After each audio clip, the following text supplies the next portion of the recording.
Good evening, everybody. Tonight we will continue the third and the final part of the investigation and management of the small for gestational age fetus according to the Green Top guidelines of the Royal College of Obstetrics and Gynecology.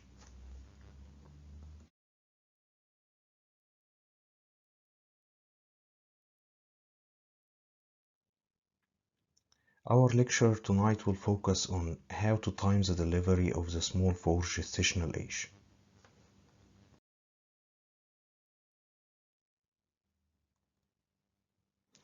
Timing of delivery depends on three important factors: the gestational age, the surveillance test results, and the underlying etiology for the cause of the small for gestational age. This algorithm is present at the end of the Green Top guideline of the small for gestational age, and it summarizes the how to manage from the booking till the delivery, and we're going to explain it step by step.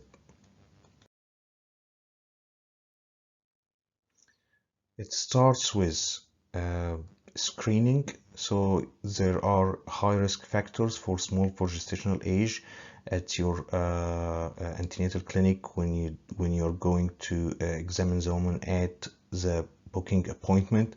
We say that you will look for a history, you will do biochemical examination or a trine artery Doppler. Then the next step will be combined with clinical examination, where you're going to measure the symphysiofundal height, and a single measurement less than the 10th centile will raise a suspicion for small for gestational age. To confirm your diagnosis, the next step will be fetal biometry, where there is a single abdominal circumference or estimated fetal weight below the 10th centile of the customized charts. Once you diagnosed small for gestational age, you have to do surveillance to determine the time of delivery. Surveillance, the optimal method will be an umbilical artery Doppler. According to the result of the umbilical artery Dopplers are going to be either normal or abnormal, but the end diastolic volume velocity is present, or there is absent or reversed end diastolic velocity.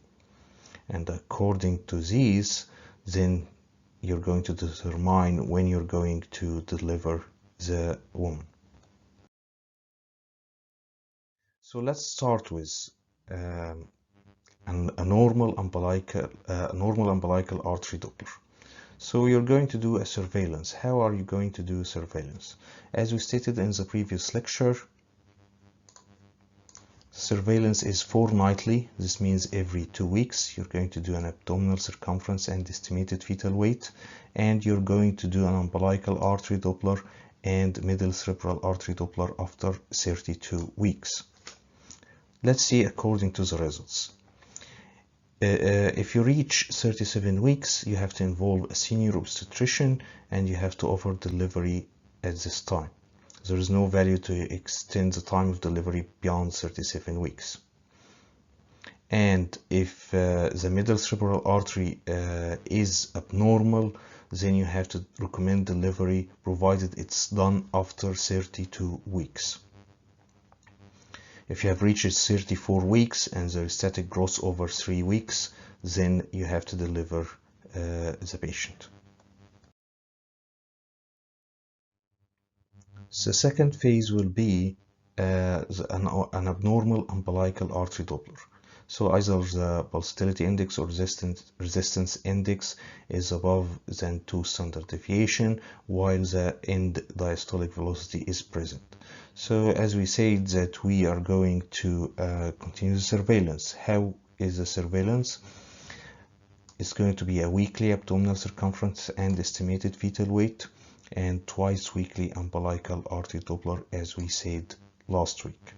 So according to this, if we reach 37 weeks, then we have to recommend delivery. If we have reached 34 weeks and there's static growth over 3 weeks, then you have to recommend delivery at that time.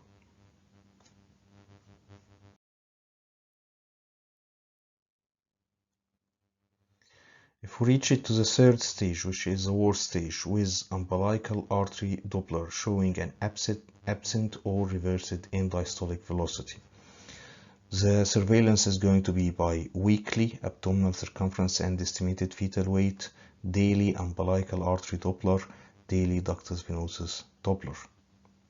Okay, and here the delivery is going to be between 24 and 32 weeks. We should have the estimated fetal weight above 500 grams. If the ductus venosus is abnormal, then recommend delivery. If the ductus venosus is unavailable or inconsistent, then we recommend that you do a computerized CTG, and if the short-term variability is less than 3 milliseconds, then you have to recommend delivery. If you reach it the gestational age between 30 and 32 weeks, and even with the ductus venosus Doppler normal, then you have to consider delivery at this age.